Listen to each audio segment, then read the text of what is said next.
예, 안녕하세요.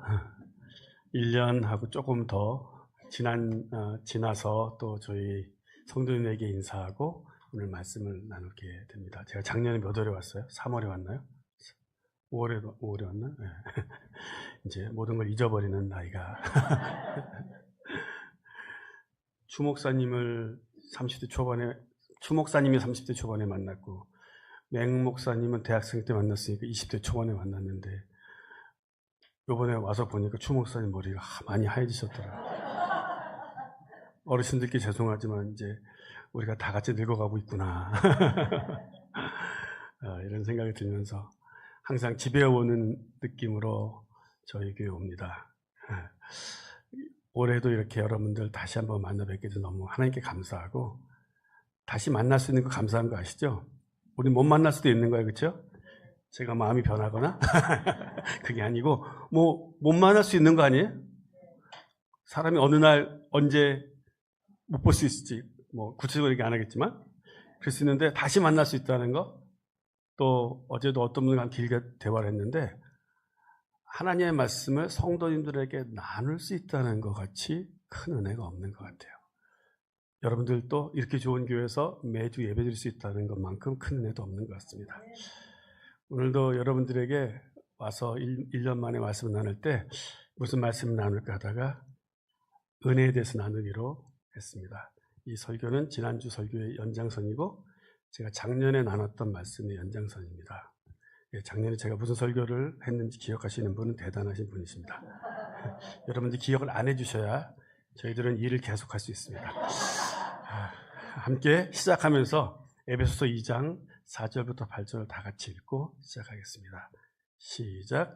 긍휼이 풍성하신 하나님이 우리를 사랑하신 그 큰 사랑을 인하여 허물로 죽은 우리를 그리스도와 함께 살리셨고 너희는 은혜로 구원을 받은 것이라.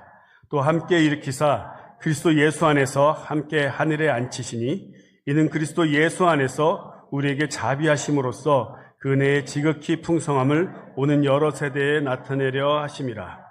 너희는 그 은혜에 의하여 믿음으로 말미암아 구원을 받았으니 이것은 너희에게 난 것이 아니요 하나님의 선물이라. 아멘. 우리는 큰 선물을 받은 사람들입니다. 그것이 바로 은혜입니다. 오늘 본문에 나오는 단어들 중에 긍휼, 사랑, 은혜. 특별히 긍휼이라고 사랑은 거의 같은 말이고요. 긍휼, 사랑, 은혜는 서로 이렇게 인터체인저블, 서로 바꿔서 써도 될 만한 단어들입니다.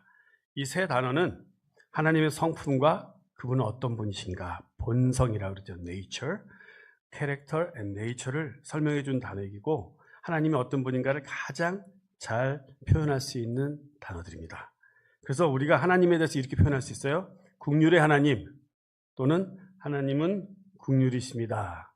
제가 넘기기로 했나요? 뒤에서 넘겨주시는 걸로 알고 있었는데, 예. 하나님은 긍휼의 하나님 또는 하나님은 긍휼이십니다. 이렇게 말할 수 있습니다. 사랑의 하나님 그렇게 말할 수 있고 또 하나님은 사랑이십니다. 이렇게 말할 수 있죠. 또 은혜의 하나님 또는 하나님은 은혜이십니다. 라고 사랑, 긍휼, 은혜를 하나님을 잘 표현하는 단어들로 우리가 사용하는데 그 단어들이 다 오늘 본문에 있습니다.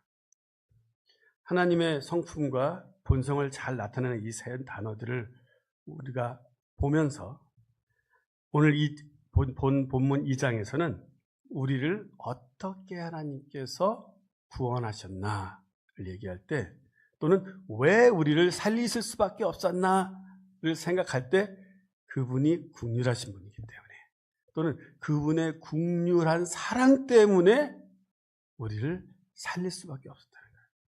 어떤 사람이 죄를 지었어요. 나한테 죄를 지었어요. 근데 우리한테 긍휼이 없으면 그 사람을 용서할 수 없잖아요.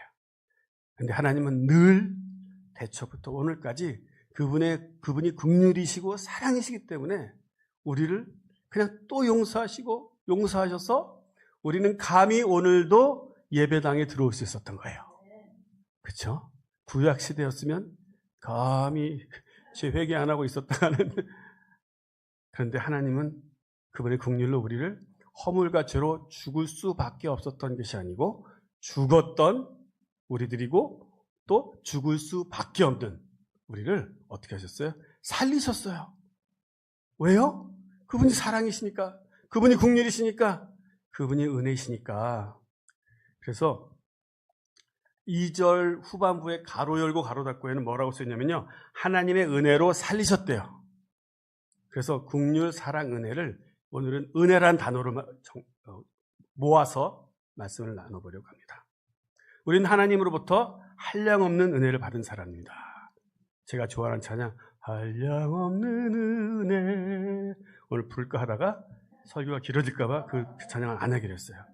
제가 지금도 운전하다가 혼자 있으면 많이 불러요. 그럼 눈물이 나와요. 왜냐하면 어떻게 나 같은 사람을 쓰시지? 여러분 잘 모르잖아요, 저를.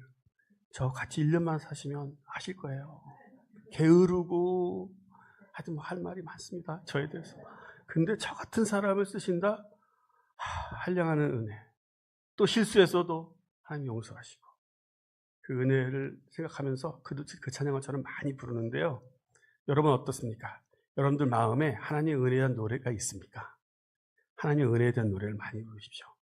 우리는 한량없는 은혜를 받은 사람들이기 때문에 한량없는 은혜가 우리 입에서 자꾸 나오게 되어 있습니다. 우리의 죄, 반항심, 옛날의 내 모습이기도 하고 현재 내 모습입니다. 또 하나님께 보였던 원망하는 것들, 교만하는 마음들, 하나님 나한테 왜 그러세요? 이런 말 한 번이라 했던 사람들, 그냥 번개를 맞고 죽었어야 되는데 형벌을 받아야 되는 우리를 하나님이 은혜시니까, 은혜에 풍성하신 하나님이 그 형벌을 누구한테 주셨어요? 오늘 대표 기도할 때 장로님이 기도하셨는데 아들 예수가 대신 형벌을 받게 하셔서 그 형벌도 세상에서 가장 끔찍하고 극형에 처해야 될 끔찍한 죄인들에만 하는 십자가 처형, 빨가 벗겨져서 그런 형벌을 나를 위해 받게 하셔서, 무엇 때문에? 그분의 은혜와 사랑 때문에. 그래서 우리가 형벌로부터 자유케 되셨다. 이런 복음을 설명하는 동안도 우리는 하나님의 은혜에게 떨고 있어야 돼요. 와, 맞아. 내가 그렇게 한량없는 은혜를 받은 자이구나. 근데 뭐 이렇게 불평이 많으십니까? 우리가 죽지 않게 되었다는 사실. 제가 그랬잖아요. 우리가 못 만날 수도 있었다. 그 말은 이제 돌려서 얘기했죠. 죽을 수도 있었다는 거죠. 그렇죠. 제가 여기 오다가 비행기 떨어질 수도 있고, 뭐 여러 가지 이유가 있어서 안 올 수도 있는 거 아닙니까? 그렇죠? 가끔 사시다가 가슴이 답답할 때 있으세요? 그날로 갈 수도 있는 거예요. 그렇죠? 근데 하나님 또 살리셔서 그냥 또 살리신 거예요. 그냥. 몸이 좀 좋아졌다 그러지 마시고 하나님 또 살리셨군요. 그래서 우리가 또 만난 거 아닙니까? 근데 우리를 영원히 죽지 않게 하시고 우리를 그분의 은혜로 살리셨다. 누가 대신 그 형벌을 받으셨다? 예수님이 받으셨으니까 예수님 죽으셨잖아요. 근데 그걸 묵상하면 묵상할수록 감사하고 감격스러워야 하는 것입니다. 그것이 은혜입니다. 그래서 나는 평생 은혜에 대한 설교만 하고 다녀도 괜찮겠다, 이런 생각하는 게, 은혜는 생각하고 생각할수록 너무 좋은 것이고 자꾸 얘기하고 강조해도 좋은 것이고 복음은 매주 설교해도 괜찮은 것이라고 저는 생각하는데, 저희 교회를 보면 매주 기도가 그렇고 설교가 복음이더라고요. 예, 이와 같이 우리는 하나님의 사랑과 은혜로 살아가는 사람들입니다. 아멘. 옆에 분들에게 손을 잡으시고, 원수일지라도, 예, 당신은 하나님의 사랑과 은혜로 살아났어요. 당신은 하나님의 사랑과 은혜로 살아났어요. 그것뿐만 아니라 하나님의 사랑과 은혜로 살아났으면 남은 여생을 하나님의 은혜로만 살아가야 돼요. 그런데 만약 내 삶에 은혜가 없다면 어떻게 되는 겁니까? 다른 말로 말하면 은혜가 잘 생각이 안 나. 하나님의 은혜 받은 거 알겠는데 잘 느껴지지 않아. 옆집 집사님 보면 은혜가 많은 것 같은데 상대적으로 나는 은혜가 없는 것 같아. 무슨 말? 나는 은혜를 안 받은 것 같아. 축복을 안 받은 것 같아요.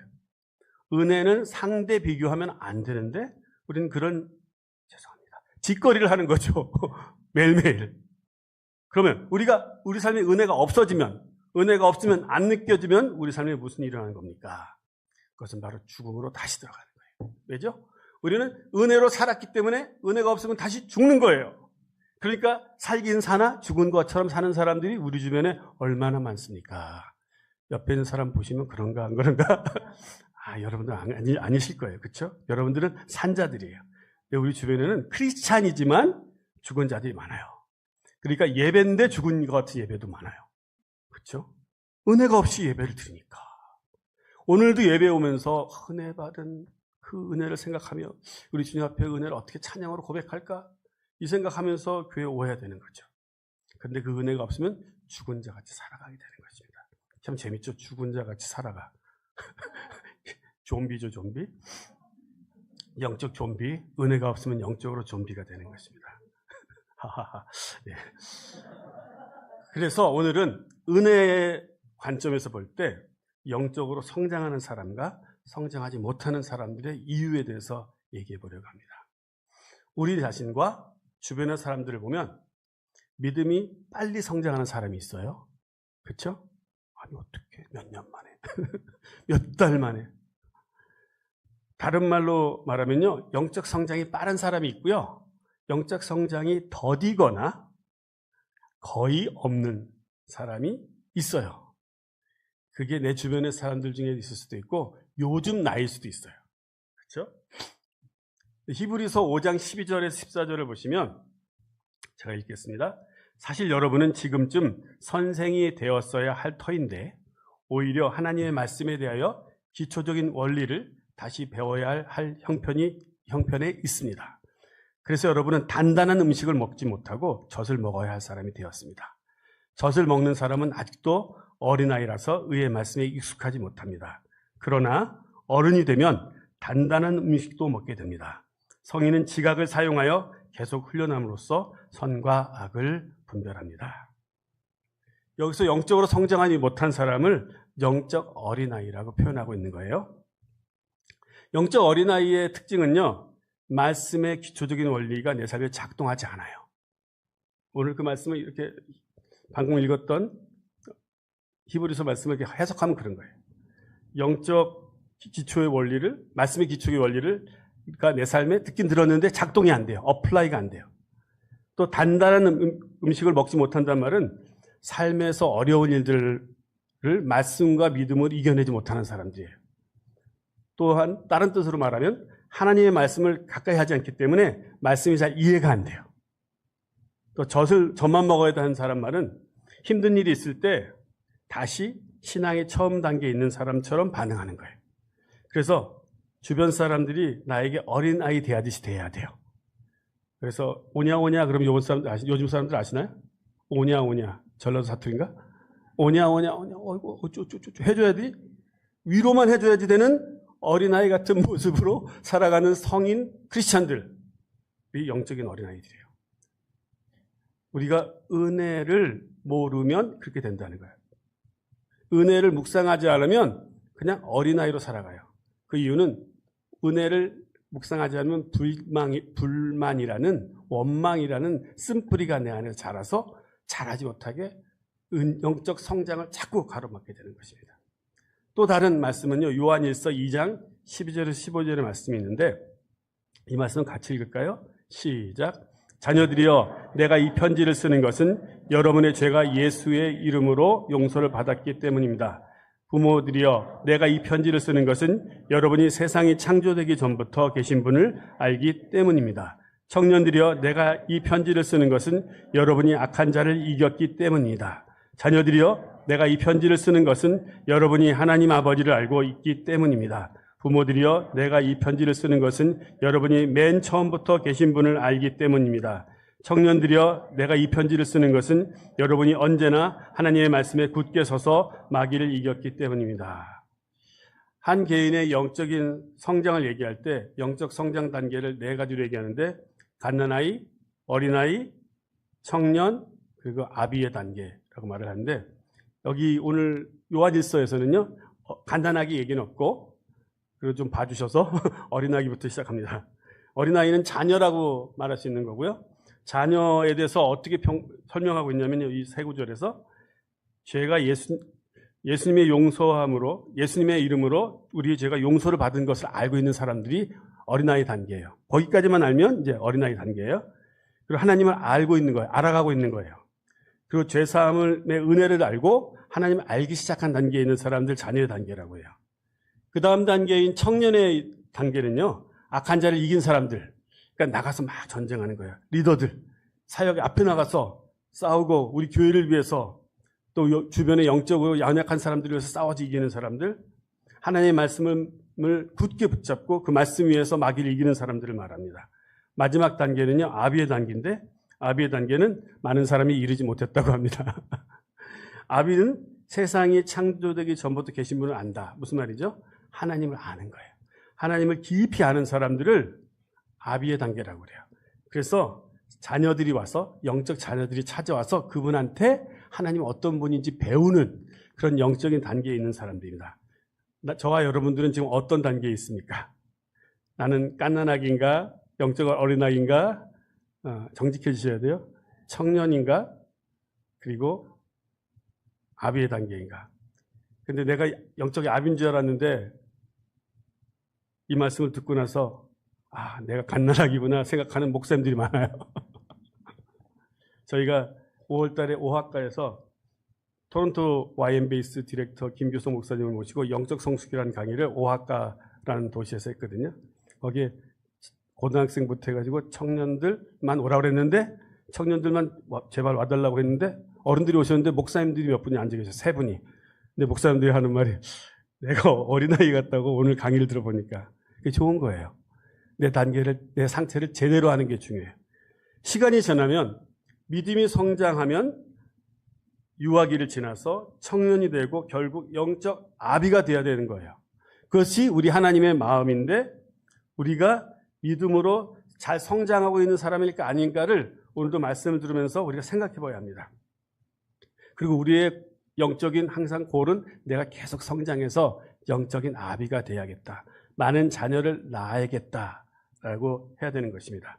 그런데 영적으로 성장하는 사람, 또 성장하지 못하는 사람들의 특징이 있는데 믿음이 성장하는 비결은 무엇이냐면 내가 받은 은혜를 늘 감사하고 묵상하는 겁니다. 내가 얼마나 은혜를 많이 받은 사람인지, 한량없는 은혜를 얼마나 많이 노래하는 사람인지 아닌가에 따라서 나의 영적 성장의 여부가 달려있는 거예요.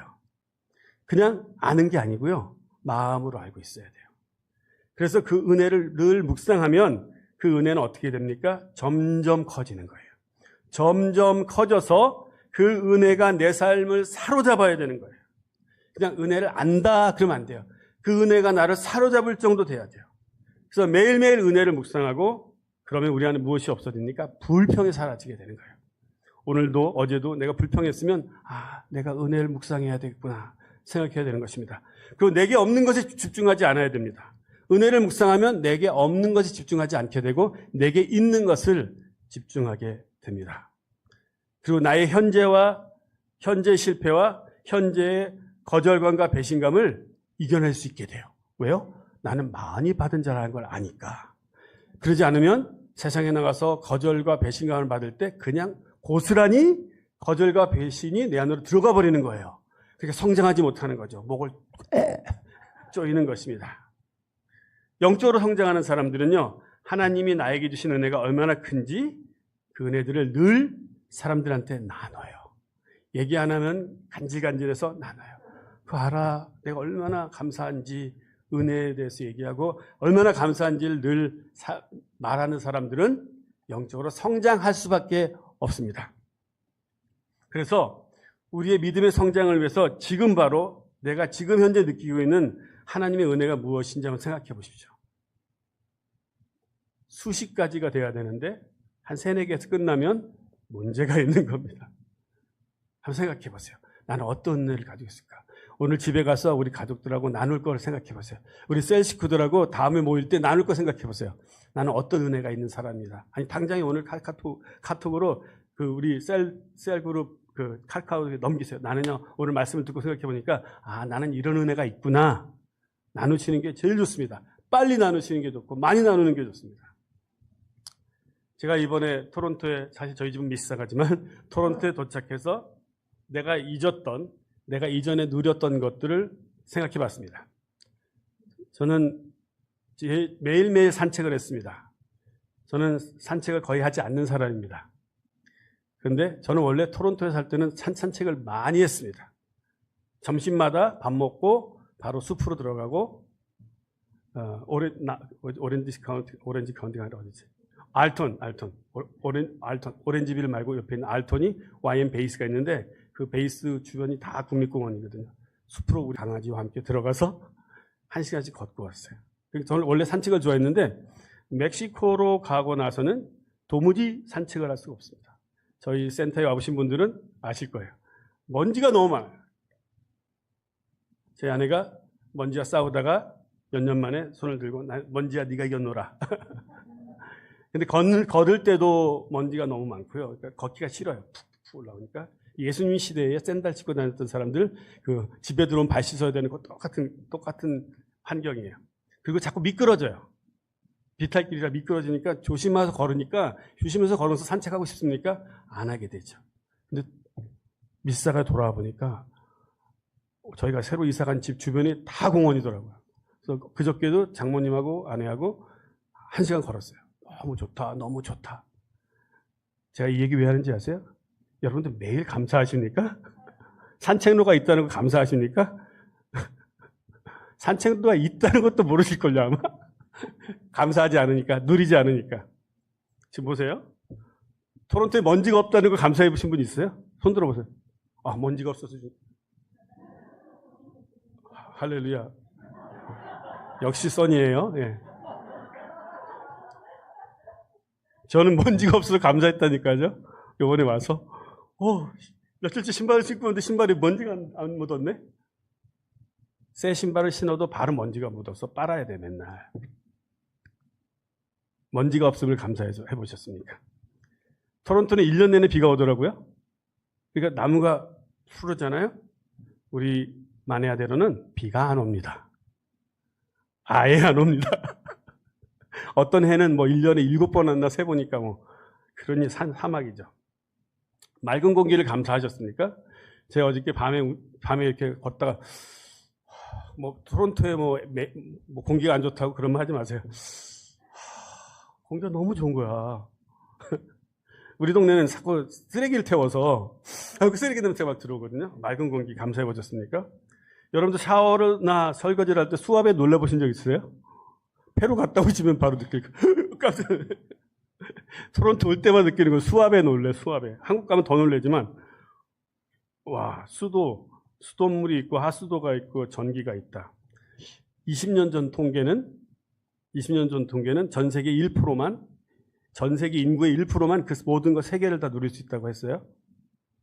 근데 지금은 이제 세상이 많이 바뀌었으니까 중국도 많이 개발되고 인도도 많이 개발됐으니까 이제 1%보다 넘겠죠. 10%가? 그러니까 세 가지 다 있는 나라, 사람들, 도시, 수돗물, 상수도, 하수도, 전기. 그 전기도 그냥 있는 게 아니라 하루 종일 끊이지 않는 전기. 제가 10몇 년 전에 동생이 있는 인도네시아 선교지에 갔는데 하루에 몇 번씩 전기가 끊어져. 그러면 우리 남편의 동생이 누구지? 제분과 나가가지고 뭔지 알죠? 발전기를 돌려야 돼. 그러면 다시 전기 들어오고. 전기 있다는 거 감사해 보셨습니까? 왜 이렇게 하루 종일 전기가 안 끊어지? 잃어본 적 있어요? 하나님 은혜 그런 거예요. 하나님 은혜가 나한테 계속 비같이 주의 은혜 그 노래 있죠? Mercy is falling, is falling, is falling. 근데 몰라. 왜냐하면 그 부슬비처럼 내리니까. 어떤 때는 억수같이 쏟아지면 아는데 우리 예배 시간에 예배 때간에 은혜가 임재가 강하면 아는데 평상시에 쏟아지는 단비를 모르고 있는 거예요. 밤늦게 산책하면서 긴장하지 않아도 된다. 브라질이나 멕시코 어떤 도시들에 살면 밤에 어떻게 산책을 합니까? 계속 이러면 산책을 해야지. 모르시죠 그런 거? 예? 밤늦게 산책해 긴장하지 않아도 된다. 티몰튼이 우리 집 주변에 있다. 그래서 매일 저녁마다 나가서 설교 준비할 수 있다. 너무 감사했어요. 제가 이런 얘기 왜 하고 있는지 여러분 다 눈치채셨죠? 내 마음이 얼마나 딱딱해졌는지, 내가 얼마나 감사 안 하고 사는지, 나에게 이미 주어진 은혜들을 모르고 살았는지를 깨달으셔야 영적으로 성장합니다. 우리 삶에 주어진 소중한 것들 얼마나 잊어버리고 살아갑니까? 가족, 직장, 건강, 아이가 있음 또는 아이가 없음. 우리 부부는 아이가 없음을 감사하고 살거든요. 아이 있는 분들 보면 참 불쌍해 보이셔서. 근데 아이가 있는 분들은 또 아이가 있음을 감사했잖아요. 늙어보십시오. 누가 날 챙겨주나? 아이가 챙겨주겠지. 우리에게 익숙한 것들을, 하나님의 은혜인 걸 모르고 살아가는 우리들이 딱딱해진 마음이 풀어져야 하는 것입니다. 그래야만 그때부터 성장하는 거예요. 매일매일 묵상하셔야 돼요. 연습하고 습관적으로 써놓고 여기저기다가 거울에다가 써놓고 해서 오늘도 받은 은혜를 세보자 막 이렇게 막 써놓으셔야 돼요. 그래야 다시 묵상하기 시작하는 것입니다. 지난주 추 목사님 설교 중에 익숙함께 싸워야 된다고 그랬어요. 정말 맞는 말씀이죠. 익숙한 줄 알고 놔두면 은혜가 안 성장하는 거예요. 놔두면 그냥 생각하지 않으면. 우리는 내가 받은 은혜를 너무 많이 잃어버리는 경향이 있어요. 잊어버리는 경향이 있어요. 다른 말로 우리는 감사를 빨리 잊어버립니다. 그렇죠? 좋은 차를 사도 몇 개월이면 감사를 잊어버린다고. 그 감격이 이제 없어진다고 우리 목사님 그랬잖아요. 우리가 은혜와 감사를 잊어버리지 않으려면요, 연습을 하셔야 돼요. 아침마다 일어나서 내가 구원받은 사람임을 감사하십시오. 오늘도 나와 동행하실 내주 교통하시는 성령님께 감사하시고 그분의 임재를 초청하는 기도를 해보세요. 하나님을 인정하면 하나님 함께 계세요. 그렇죠? 인정 안 하면 계시긴 한데 느끼지 못하게 만드세요. 그러니까 인정하세요. 성령님, 나와 오늘도 함께 하실 것을 믿습니다. 성령님 내 안에 오시옵소서. 그 순간 하나님 임재가 느껴질 것입니다. 나에게 주어주신 건강을 묵상하시고 감사하셔야 돼요. 그런데 병이 있는 분은 어쩌라는 거예요? 혹시 내가 병이 있어도 지금 현재 유지되는 건강을 감사하셔야 돼요. 걸을 수 있는 분은 걸을 수 있는 걸 감사하셔야 되죠. 걸을 수만 있어도 감사합니다. 남편이 있음을 감사하십시오. 오래전 남편이란 단어는 원수란 단어로 바뀌었으나 안 웃으시는군요. 웃을 줄 알았는데, 예. 남편이 있음을 감사하십시오. 아내가 있음을 감사하십시오. 만약 어젯밤에 남편과 다퉜어도 오늘 교회 오는 중에 싸웠어도 지금 이 시간에 그냥 나지막한 목소리로 하나님, 나에게 남편 주셔서 감사합니다. 아내 주셔서 감사합니다. 나에게 자녀 있음을 감사하십시오.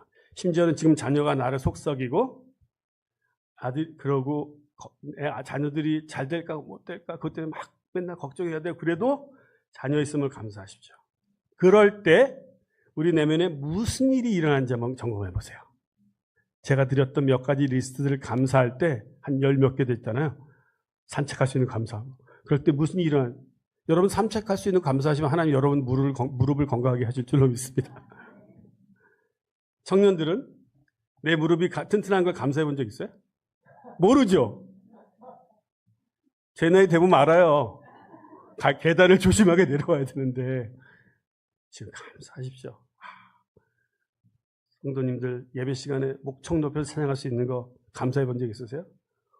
목소리가 있으니까 찬양할 수 있지 않습니까? 제가 우리 멕시코에 선교 오시면 그 중증 장애 센터에 가가지고 꼭 얘기해줘요. 얘네들은 노래를 못해. 말을 못해요. 그래서 어떤 애들은 최고로 자기가 쓸 수 있는 근육이 눈알이에요. 이게 표준어일까요? 눈알? 눈깔은 아니고? 예, 눈알이에요. 눈알밖에 못 움직여요. 그 아이는 근데 몇 년 전에 천국 갔는데 그 아이는 생각해도 참 하나님 은혜가 있어요. 그 아이가 저에게 가르쳐 준 게 있거든요. 그 아이는 찬양 시간에 눈을 막 움직여요. 선생님이 말하기를, 케어기버가 말하기를, 얘가 이걸 쓸 수 있는 근육 전체이기 때문에 예배 시간에 이런대요. 무슨 말이죠? 그 아이는 그가 쓸 수 있는 모든 근육을 다 사용해서 하나님을 찬양하는 거예요. 그런데 우리는 모든 근육을 사용해서 찬양하나요? 그래서 예배 시간에 우리가 목청 높여 찬양해야 돼요. 하나님 들으시라고 찬양해야 돼요. 목소리가 있으니까 찬양할 수 있는 거 아닙니까? 사람의 이름을 대서 설교해서 미안하지만 지난주에 현정자매님이, 여기는 많은 현정이 있으나 그 중에 한 분입니다. 김현정도 아니고 한현정도 아니고 나현정 자매님이 갑상선 수술 받은 간증을 했잖아요. 그러면서 그랬잖아요. 내가 혹시 찬양을 할 수 있을까? 인데 목소리가 나와서 그래서 수술 끝나고 처음으로 소리 내봤다 그랬잖아요. 간증 중에 짧은 소절이지만 찬양을 잘 못하실 줄 알았는데 되게 예쁘게 부르시더라고요. 찬양한 소리를 우리가 같이 들었잖아요. 같이 찬양했잖아요. 근데 제가 울컥했어요. 저는 목 감기가 자주 오는 편이에요. 지금도 목 상태가 안 좋잖아요. 근데 목 상태가 안 좋아서 몇 주, 몇 달간 노래를 제대로 못 부를 때가 있어요. 그럼 무슨 생각하는지 아십니까? 더 이상 예전에 내가 노래를 제일 잘했던 최고의 목소리로 노래 부르기를 소망하지도 않아요. 그냥 목소리가 다시 돌아와서 찬양할 수 있으면 좋겠다. 이 생각밖에 안 들어요. 바로 여기서 우리에게 시사하는 바가 있는 거예요. 저희 교회, 그러니까 저희 교회는 저는 은혜교회까지 저희 교회라고 치거든요. 갈보리 치프 은혜교회에 있을 때 성악을 전공했던 한 청년이 저희 교회에 나오기 시작했는데 절대 노래를 안 불러요. 목소리도 들어본 적이 없어요. 근데 성악을 전공했대. 오빠가 말해줬어요. 우리 동생이 사실은 성대 결절로 인해서 상처를 받아서 그 다음부터 노래를 하지 않는다. 저희가 내적 치유 클래스를 3개월 동안, 옛날에 3개월씩 했어요. 3개월 동안 청년들하고 했는데 그때 자매님이 함께 기도하며 하나님의 치유를 경험했어요. 그래서 제가 스토리는 이래요. 자매님이 그 성대 결절이 갑자기 왔는데 졸업 연주회를 노래를 해야 졸업할 수 있거든요. 성악과는 논문으로 졸업할 수가 없어요. 근데 노래를 못 부른 거예요. 사람들 앞에서 목소리가 안 나와서 창피를 당하고 울면서 내려왔어요. 그 이후로 우울증이 오고 공황장애가 와서 큰 어려움을 당했어요. 절대 사람들 앞에 노래 부르지 않습니다. 근데 그 치유 세션을 마치면서 제가 자매한테 그랬어요. 자매님, 다음 주에 특송해 주세요. 무슨 말씀이세요? 그때 제가 전도사였는데, 전사님 무슨 말씀이세요? 저 노래 못하잖아요. 아니, 하나님이 치유하신 걸 믿고, 두 번째로 사람한테 노래하지 말고 하나님께 드린다고 생각하면서 내 삑소리도 괜찮다고, 이상한 소리도 괜찮다고 하나님께 하면 할 수 있잖아요. 네, 하겠습니다 하고 그 다음 주에 저에게서 특송을 하는데 제가 막 울었어요. 너무 감사해서. 별로 못 부르지 않던데요? 성악했으니까. 그 자매님이 그랬어요. 찬양하기 전에 간증하면서 그래서 제가 이 소리로 좋은 목소리가 안 나올지라도 하나님을 찬양할 수만 있으면 좋겠다라고 생각했습니다. 더 이상 프로페셔널한 목소리는 안 나와도 은혜를 생각하면 내 목소리가 다시 나오는구나. 내가 사람들 앞에 설 수 있구나. 다시 그 하나님의 은혜로 내가 여기 회복된 것을 생각하면 다 된 거예요. 내 삶에 다시 기쁨이 찾아오고 하나님 나를 다시 쓰기 시작해서 그때부터 자매님은 이제 찬양하기 시작했어요. 그래서 우리가 우리 삶에 어떤 위기가 오거나 내가 누렸던 것들 있잖아요. 그것을 누리지 못하는 상황이 오면 그제서야 우리는 그동안 내가 얼마나 많은 것을 누렸구나, 내게 주셨던 하나님의 은혜가 이거였구나 하는 깨닫게 되는데, 더 좋은 건 우리가 무엇을 잃어버리지 않아도 하나님이 내게 주신 은혜를 묵상하고 감사하고 누릴 수 있다면 얼마나 좋겠습니까? 바로 그렇게 할 수 있다면 우리는 영적으로 늘 성장하는 것입니다. 아멘. 하지만 반대로 성장하지 않는 사람은요, 은혜나 감사는 잊어버렸고요. 옛날엔 했어요. 근데 요즘에 잊어버렸어요. 그리고 불평을 하는 사람들이에요. 그래서 나사렛 예수 그리스도 이름으로 명하노니 우리 안에 있는 불평의 영은 떠나갈지어다. 아멘. 내가 가진 것을 생각하지 않고 내게 없는 것에 자꾸 집중해요. 지난주에 추 목사님이 익숙함과 싸워야 된다고 말했던 거 계속 기억하십시오. 익숙함과 싸우셔야 돼요. 익숙한 게 좋은 거예요. 익숙한 게 하나님께 감사하고 은혜로 느껴야 되는 거예요. 아멘. 그래서 여러분들 몸을 한번 쭉 보시고 두 발이 있구나, 두 발이 있구나, 입이 있구나 감사하셔야 되는 거예요. 내 몸에 붙어있는 각 지체들을 감사하고, 다시 말하자면 가족들을 감사하고, 내가 누렸던 것들, 저에게는 이제 산책이죠. 토론토에 있을 때 좋아했던 산책을 또 누리시고, 그래서 그 혜택을 떠나지 않았을지라도, 그 혜택이 내게 없어지지 않았을 때도 미리미리 감사하는 우리가 될 때 우리는 성장할 수밖에 없습니다. 근데 성장하지 않는 사람들은 보다 보면 이런 문제들이 있습니다. 아마 목사님들 똑같이 느꼈을걸요? 장로님들, 우리 셀장들 똑같은 걸 느꼈을 겁니다. 똑같은 상담을 반복해서 해줘야 돼요. 그러니까 어린아이 단계에 있는 사람이죠. 똑같은 조언을 해줘도 또 다운됩니다. 그분들은 이런 단어를 많이 써요. But. 하나님 너를 지키시잖아. 하나님 사랑이야. 하나님 너를 회복하실 거야. 네, 알아요. 하지만 제 상황은 그렇지가 않아요. 하지만 느껴지지가 않아요. 이렇게 성장하지 않은 사람들은요, 자꾸 해준 말을 또 하고, 시간이 좀 지나면, 예, 감사합니다. 조금 나아졌어요. 하지만 또 얼마 안에 또 다운되는 그런 사람들입니다. 왜요? 은혜를 묵상하는 걸 시작하지 않았기 때문에. 누가 해줄 수 있는 것은 아닙니다. 내가 지금부터 하나님이 주신 은혜들을 묵상하기 시작해야만 내 안에 성장이 일어나는 것입니다. 그럼 여러분도 어떻습니까? 나는 하나님이 이미 주신 것을 비교하지 않고 감사하는 사람들입니까? 그런 분들입니다. 근데 더 그러셔야 되고, 또 가끔 그렇지 않아도 다시 은혜를 회복하게 해달라고 하나님께 기도하는 우리가 돼야 돼요. 제가 지난해에 와서 설교 중에 그리스도의 비밀이었어요. 작년에는 제목이. 그리고 소제목이 은혜의 비밀이었어요. 똑같아요. 오늘하고 제목이. 함께 불렀던 찬양이 있는데 함께 불러볼 거예요. 1절만 부를 겁니다. 원제 나 가진 재물 없으나 라는 찬양인데, 이 찬양을 부르면서 무슨 얘기를 하려고 하나 한번 생각해 보면서 불러보도록 하겠습니다.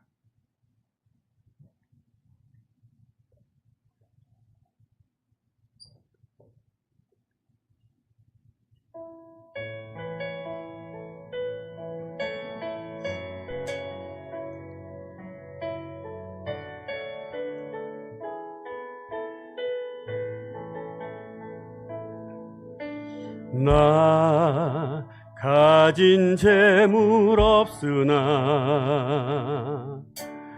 나 남이 가진 지식 없으나 나 남에게 있는 건강 있지 않으나 나 남이 없는 것 있으니 나 남이 못 본 것을 보았고 나 남이 듣지 못한 음성 들었고 나 남이 받지 못한 사랑 받았고 나 남이 모르는 것 깨달았네.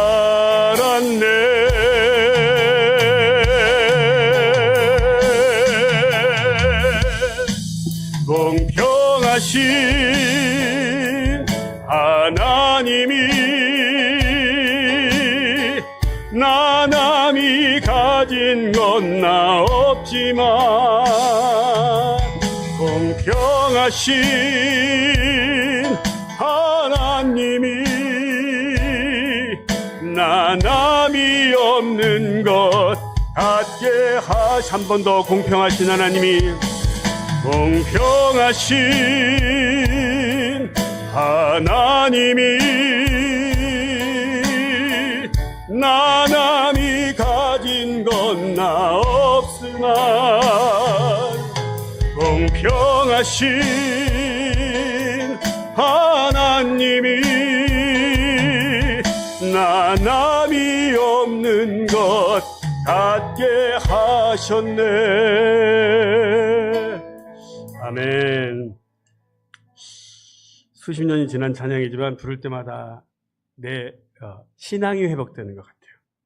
이 공평하신 하나님이라는 찬양을 쓴 송명희 시인은요, 어렸을 때 의사의 실수로 태어나면서부터 뇌성마비된 분인데 이분이 하나님의 은혜를 경험하고 성령을 체험하고 나서부터 글을 쓰기 시작했어요. 여기에 나 남이 없는 것, 난 남이 받지 못한 것을 받았다고 하는 거 있잖아요. 남이 모르는 것을 난 받았고 남이 없는 것을 갖게 하셨다라고 했는데, 이것이 바로 세상에서 가장 자기 자신에서 원망하고 불평하고 부모를 원망하고 평생 그 의사를 원망해도 괜찮을, 아마 괜찮다고 할 거예요. 사람들이 너는 그래도 돼? 그럴 자격을 가진 것 같은 사람이 말하는 은혜예요, 이게. 난 남이 갖지 못한 걸 받았어. 남이 모르는 거 난 있어. 남이 없는 것 하나님이 주셨어. 그것이 바로 뭐라고요? 은혜. 그것이 바로 은혜의 비밀이에요. 우리가 이런 것들이 있어야 돼요.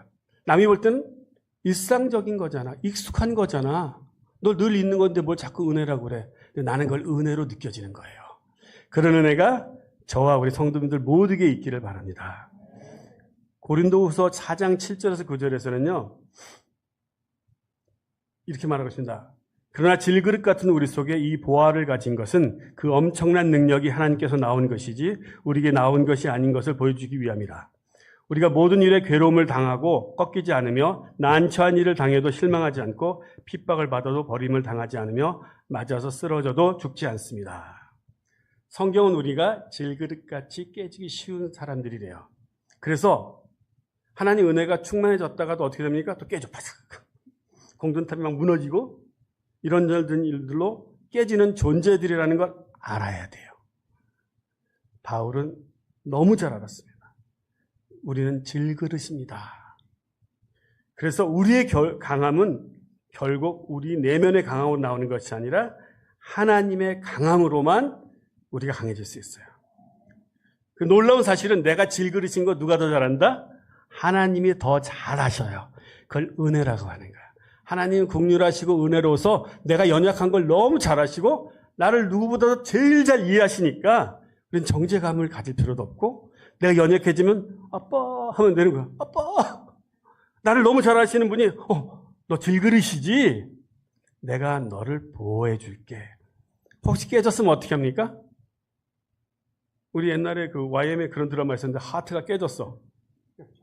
조각 모아가지고 하트를 붙여주신 예수님, 그 드라마가 너무 감동적이에요. 내가 질그릇이 깨졌어도 하나님은 무슨 능력이 있냐? 깨진 나도 다시 붙여주실, 크레이지 글루로 붙여주실 그런 놀라운 은혜가 능력이 있는 분이시라는 거예요. 그래서 우리의 승리의 비결은 무엇입니까? 하나님 은혜밖에 없어요. 근데 은혜를 묵상 안 하면 어떨까요? 큰일 나죠. 우리의 능력의 비결은 하나님 은혜밖에 없기 때문에 우리는 하나님의 은혜를 늘 묵상하는 사람이어야 합니다. 그런데 많은 경우에 우리는 우리 생각과 말로 하나님 은혜를 거절해버려요. 무력하게 만들어버려요. 없었던 것처럼 취소해버리는 일들이 있는데 그런 일이 혹시 요즘에 있었다면 하나님 앞에 회개하는 마음을 가져야 되겠습니다. 하나님의 은혜를 무시하거나 무력한 것으로 만들지 말게 하여 주시옵소서. 이제 마지막으로 성장하는 사람에 대한 마지막 특징은 부정적인 말을 하지 않습니다. 우리 엄청 많이 하죠? 그렇죠? 부정적인 말을 하면 안 됩니다. 예전에 그 더기스터디 목사님이라는 분이 저희 교회 오셔서 강의하시면서 그랬어요.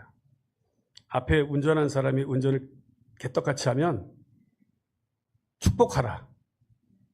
캐시어가 오늘따라 너무 늦게 계산을 하면 그를 축복하라. 그럼 무슨 일이 있는지 알았어요?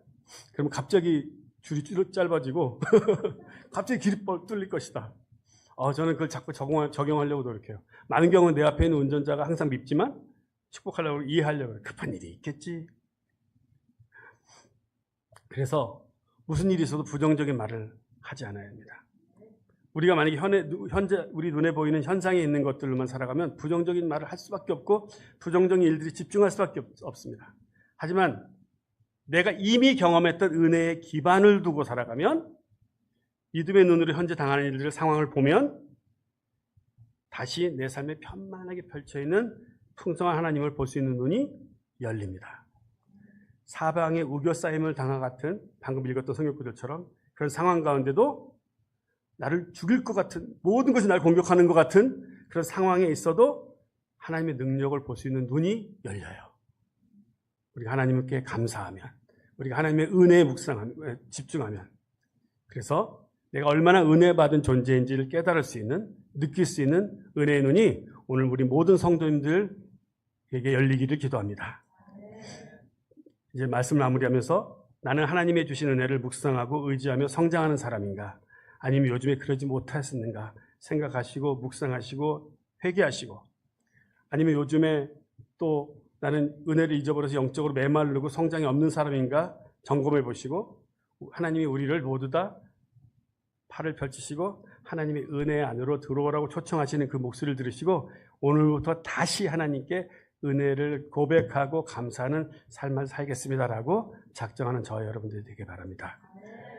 하나님 저에게 은혜를 주셔서 감사합니다.